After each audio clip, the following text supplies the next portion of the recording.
मी आज आले आहे सप्तशृंगी गडावर देवीच्या दर्शनासाठी। सप्तशृंगी देवी ही गडावर वसलेली आहे आणि गडाच्या पायथ्याशी वणी हे गाव आहे।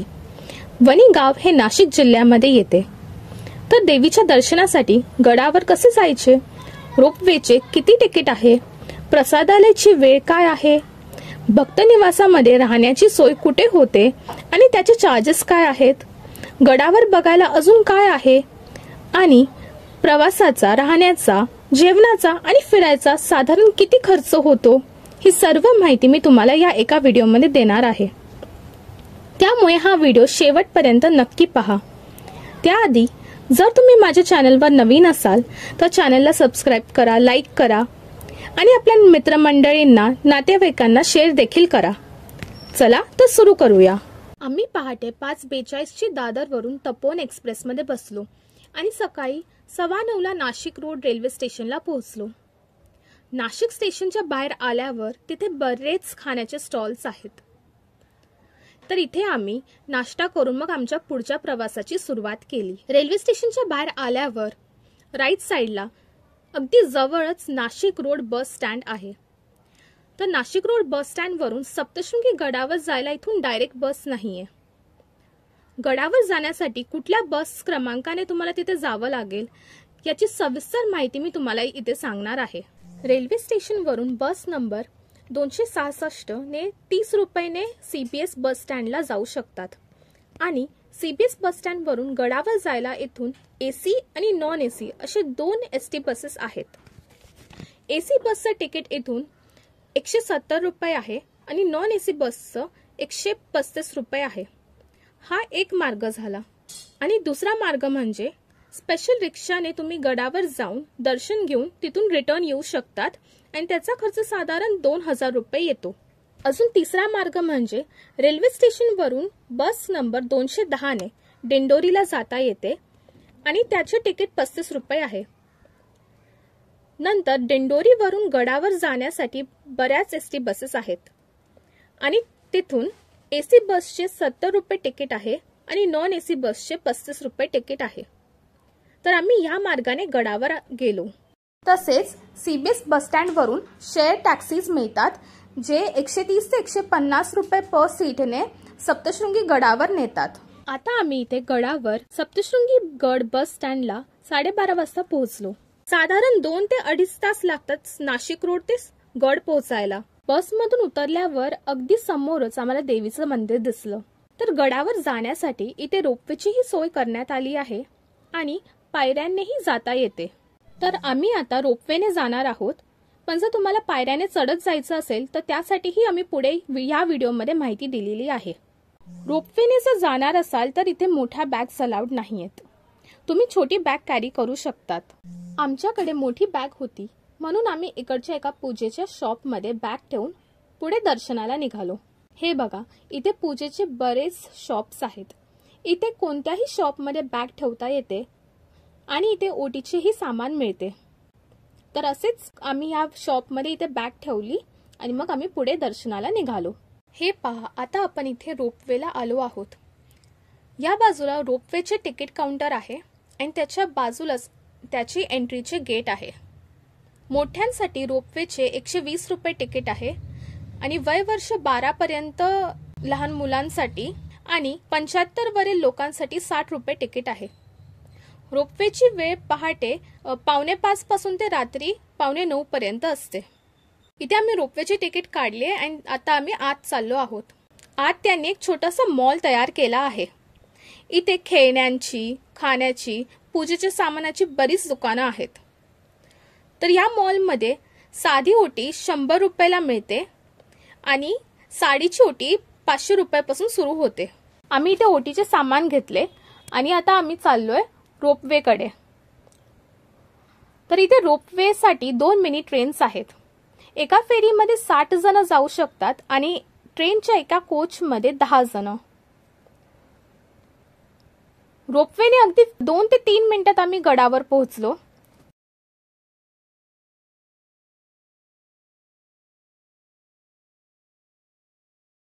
तिथून अजून वरती मंदिरापर्यंत जाण्यासाठी 20 ते 25 पायऱ्या आहेत। तर इथे सिनियर सिटीजनला कसे पायऱ्या चढायला त्यांना थोडा त्रास होतो, त्यामुळे सिनियर सिटीजनसाठी इथे लिफ्टचीही सोय करण्यात आली आहे। आता आम्ही 25 पायऱ्या चढून वरती आलोय। इथेही भरपूर मोठी लाईन आहे, पण ह्याहून जास्त गर्दी नवरात्रीमध्ये असते, कारण की नवरात्रीमध्ये इथेही वर गर्दी असते आणि खाली रोपवेसाठीही मोठी लाईन असते।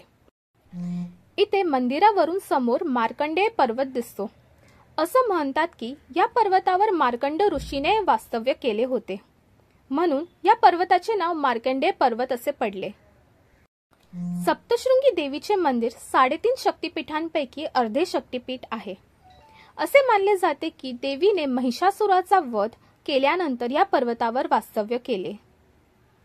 आम्ही लाईनमध्ये उभे असताना वरच्या रॉडवर 2 ते 3 माकड आले आणि ते खायला काहीतरी शोधत होते। तर ज्यांच्या हातात पिशव्या किंवा खाण्याचं सामान काही असेल तर ते हिसकावून घेत होते। काही भाविकांनी तर त्यांना स्वतः काही खाण्याचे सामान म्हणजे केळी, काही फ्रूट्स असे दिले। काही भाविक घाबरले, पण ते भाविकांना काही इजा करत नाही। रांगेत साधारण 1 तास उभे राहिल्यानंतर आम्हाला देवीचे दर्शन झाले। इथे पहाटे काकड आरती असते। पहाटेच्या वेळी आणि संध्याकाळी 8 ते 8:30 नंतर गर्दी कमी होते आणि मंदिर रात्रीच्या 9 वाजेपर्यंत सुरू असते। आमचे दर्शन दुपारी 3 वाजता झाले, त्यामुळे आम्हाला प्रसादालयातील जेवण मिळाले नाही।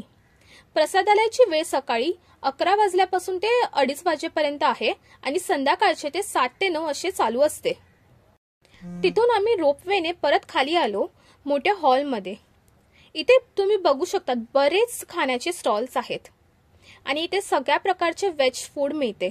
इथे साऊथ इंडियन ही तुम्हाला फूड मिळेल, महाराष्ट्रीयन फूड मिळेल, अगदी चायनीज हवं असेल तर चायनीज ही मिळेल। तर आम्ही एका महाराष्ट्रीयन स्टॉलवर गेलो आणि तिथे एक मिनी थाळी आणि डाळ खिचडी मागवली आणि त्यासोबत चवीसाठी मूग भजी आणि मिरचीची भजी घेतली। जेवण खरंच खूप छान होते। इथे बरेच डिशेस 130 ते 160 या रेंजमध्ये असतात।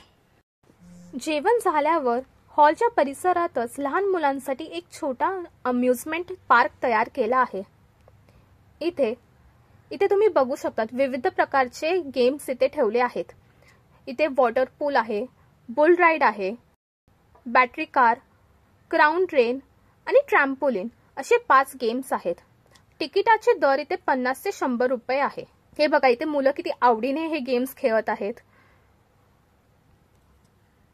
आम्ही इथे रोपवेने आलो, पण तुम्हाला जर पायऱ्या चढत इथे यायचे असेल तर सप्तशृंगी बस स्टॉपवर उतरल्यावर डावीकडे जा। थोड्या पुढे गेल्यानंतर तुम्हाला पायऱ्या दिसतील। इथे देवीच्या मंदिरापर्यंत चढायला 510 पायऱ्या आहेत। पायऱ्यांच्या पायथ्याशी श्री महिषासूर मंदिर ही बांधले आहे। महिषासुराचा देवीने वध केल्यामुळे इथे महिषासुराचे मंदिर बांधण्यात आले आहे। तसेच पायऱ्यांच्या उजवीकडे गणेश मंदिर आहे। हे बघा, हे गणेश मंदिर आहे आणि त्याच्या पुढे तेल अर्पण करण्यासाठी दीपमाळही आहे।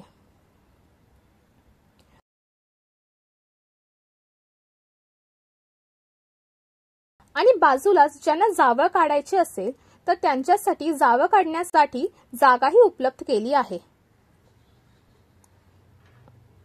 आणि तिथेच समोरच नारळ फोडण्याची मशीन ही बसवली आहे। हे बघा, इथे अशा प्रकारे नारळ वाढवता येतो।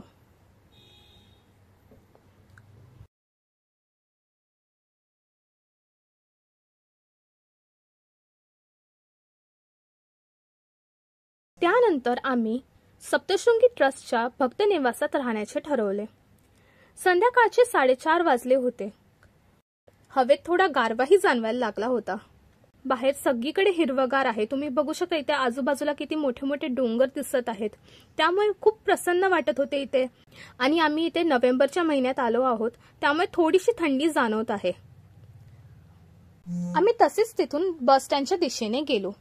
बस स्टँड वरून डावीकडे गेल्यानंतर पुढे 5 मिनिटावर ट्रस्टचे कार्यालय आहे। हे पहा, हे आहे ते ट्रस्टचे कार्यालय। इथे रूम बुकिंगसाठी आणि रूमची अवेलेबिलिटी आहे की नाही इथे चेक केले जाते आणि रूम बुक केली जाते। त्यानंतर मग आपण आपल्या रूमकडे जाऊ शकतो। तर इथे आम्ही रूम अवेलेबिलिटीची चौकशी केली आणि आम्ही ₹1000 पर डे स्टेची रूम बुक केली. रूम बुक करताना रूमचे चार्जेस आणि त्यावर 600 ते ₹1000 पर्यंत आधी डिपॉझिट द्यावे लागते. आणि हो, तुमच्या जवळ तुमच्या आयडेंटिटी प्रूफ नक्की ठेवा. ते रूम बुक करताना ते गरजेचे आहे. आणि जर तुम्ही ट्रस्टची रूम बुक करणार असाल तर कॅश कॅरी करा. इथे ऑनलाईन पेमेंट एक्सेप्ट केली जात नाही. तर आम्ही इथे आता रूम बुक केली आहे. आता आम्ही आमच्या रूमकडे चाललोय. इथे ट्रस्टने 4 बिल्डिंग्समध्ये भक्त निवासांची सोय केली आहे. ट्रस्टच्या ऑफिसच्या समोर सुरत निवासस्थान आहे. इथे रूम्स 300 ते ₹500 मिळतात. इथे काही सेल्फ कंटेंट रूम्स आहेत तर काही रूम्सला कॉमन बाथरूम आहे. त्यानंतर दुसरे आहे भक्त निवास. इथे काही रूम्स ₹100 पर डे तर काही रूम्स ₹300 पर डे ने मिळतात. ₹100च्या रूम्सला कॉमन बाथरूम आहे आणि त्यात 2 बेड्स आहेत. आणि ₹300च्या रूम्स सेल्फ कंटेंट आहेत.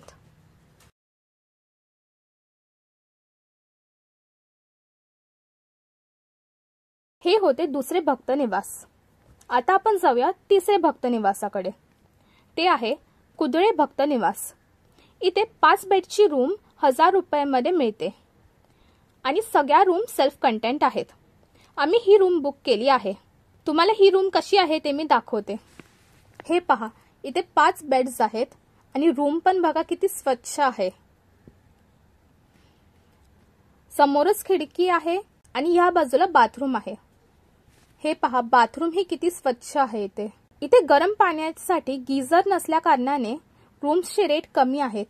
पण पुढे गीझर लावले जातील कारण की गीझरसाठी कनेक्शन घेतले आहे. त्यानंतर शेवटचे भक्त निवास म्हणजे राजराजेश्वरी भक्त निवास. इथे 3 बेड्सच्या रूम ₹1500 पर डे मध्ये मिळतात. इथे टीव्ही, एसी आणि गीझर या तिन्ही गोष्टी अवेलेबल आहेत. आणि इथून तुम्हाला विंडोच्या बाहेर खूप छान व्ह्यू बघायला मिळतो. इथे खिडकीतून मार्कंडे पर्वत दिसतो आणि व्हॅलीचा व्ह्यू ही दिसतो. तर फक्त राजराजेश्वरीमध्ये एसी आहे आणि गरम पाणीही मिळते. पण इथे मेन गेटच्या बाहेर समोर रोडवर गरम पाणी पर बकेट ₹30 मध्ये मिळते.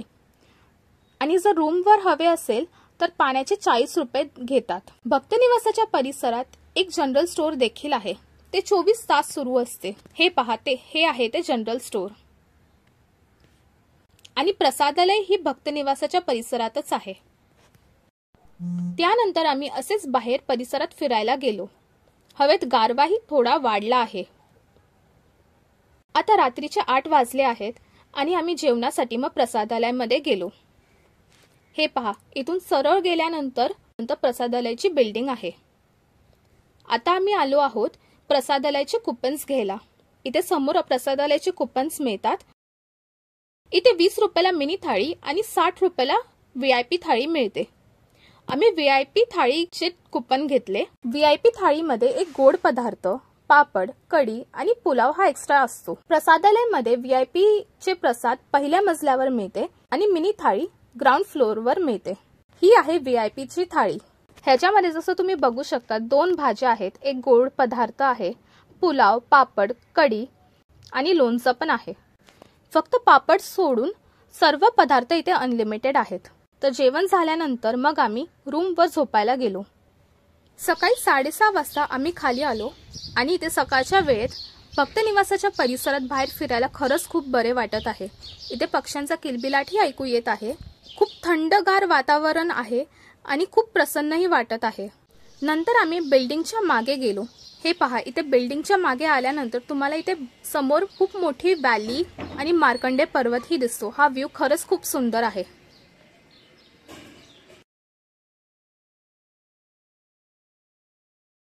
आता आपण इथल्या शिवालय तलावाकडे जातोय. भक्त निवासाच्या बाहेर डावीकडे अगदी थोड्या अंतरावर शिवालय तलाव आहे. हे पहा, हे आहे ते शिवालय तलाव. इथे बरेच जण दर्शनाआधी अंघोळीला येतात आणि मग देवीच्या दर्शनासाठी जातात. तर हे पहा, इथे बरेच भक्त इथे आले आहेत. इथे सकाळी सकाळी लेडीज आणि जेंट्ससाठी चेंजिंग रूमची ही सोय करण्यात आली आहे.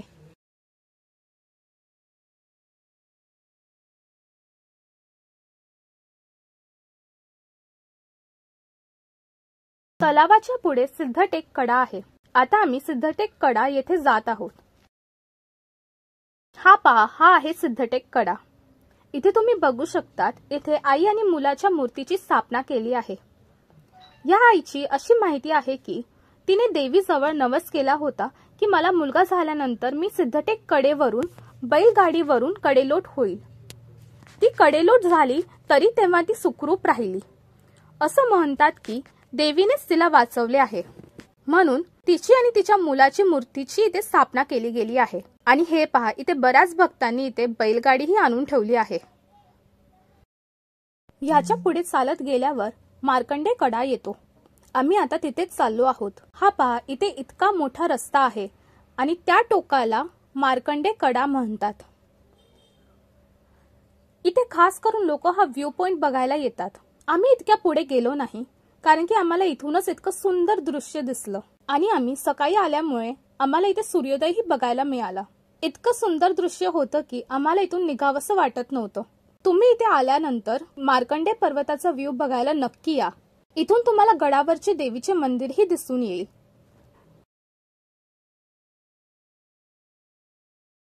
हे पाहून आम्ही परत शिवालय तलावाकडे आलो। शिवालय तलावाच्या अगदी बाजूलाच खूप जुने असे हेमंतपंथी शिव मंदिरही आहे। हे पहा, हे आहे ते शिव मंदिर। तिथून बाहेर आल्यानंतर स्थानिक लोकांनी सशुल्क त्यांच्या निवासस्थानी भक्तांची अंघोळीची सोय केली आहे आणि 30 रुपये बकेट प्रमाणे ते गरम पाणी देतात। हे पहा, इथे अशा या मोठ्या पिंपामध्ये ते गरम पाणी करून ठेवतात। गरम पाणी अंघोळीला गरम पाणी। आता आम्ही नाश्ता करायला इथे आलो आहोत। इथे आम्ही गरम गरम 20 रुपये प्लेट रस्सा पोहे घेतले।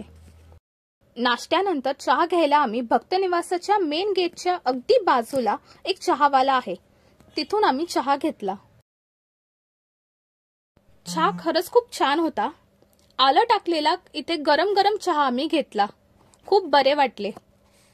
त्यानंतर आता आम्ही रूमवर आलो आहोत। आमच्या रूमच्या खिडकीतून ही खूप सुंदर व्ह्यू दिसत आहे। हे पहा, हे इतकं सुंदर व्ह्यू दिसत आहे। जे बिल्डिंगच्या मागे व्ह्यू दिसत होतं, अगदी मार्कंडे पर्वत आणि ती व्हॅली, सेम व्ह्यू आपल्याला इथून या खिडकीतून दिसत आहे। आम्ही मग 9 वाजता रूम मधून चेकआउट केलं आणि बस स्टँडकडे आलो। रूमचा चेकआउटचा टायमिंग दुसऱ्या दिवशीच्या 11 वाजेपर्यंत असतो। त्यानंतर जर चेकआउट केलं तर नेक्स्ट डेचे रूमचे चार्जेसही द्यावे लागतात। बस स्टँडला आल्यानंतर तर इथे अनेक टॅक्सीज आहेत। नाशिकला सीबीएस बस स्टँडवर नेण्यासाठी इथे हे टॅक्सीज आहेत। ते 130 रुपये पर सीट असे घेतात, पण या टॅक्सीज मध्ये खूप सीट्स घेतल्या जातात, त्यामुळे गर्दी खूप होते, म्हणून आम्ही बसने जाण्याचे ठरवले। इथे नाशिकच्या बसेसची फ्रिक्वेन्सी दर अर्ध्या तासापासून ते 1 तासापर्यंत असते आणि बसेस सकाळी 6:30 वाजल्यापासून ते रात्रीचे 8 वाजेपर्यंत सुरू असतात। तुम्हाला नाशिक रोडला जायचे असेल तर तुम्ही सीबीएस बस स्टँडला उतरून नंतर तिथून नाशिक रोडला बाय बस नेही जाऊ शकतात, नाहीतर 40 रुपये पर सीटने रिक्षानेही जाऊ शकतात। आम्ही सीबीएसला नाही उतरलो कारण की आम्हाला लेट झाला होता आणि आम्हाला नाशिक रोडला लवकर पोहोचायचे होते, म्हणून आम्ही पंचवटी नाका म्हणजेच निमाणी नाक्यावर उतरलो। तिथे उतरल्यावर तुम्हाला भरपूर रिक्षा दिसतील आणि थोड्या अंतरावरच तिथे पंचवटी बस स्टँड ही आहे, पण वेळ कमी असल्यामुळे आम्ही रिक्षाने नाशिक रोड स्टेशनला 50 रुपये पर सीटने आलो। आम्ही अगदी जेमथेम पोहोचलो आणि असा झाला आमचा परतीचा प्रवास सुरू। तर कमेंटमध्ये नक्की सांगा तुम्हाला हा व्हिडिओ कसा वाटला आणि जर काही शंका असतील तर तेही कमेंट करा। मला तुमच्या कमेंट्स वाचायला खूप आवडेल।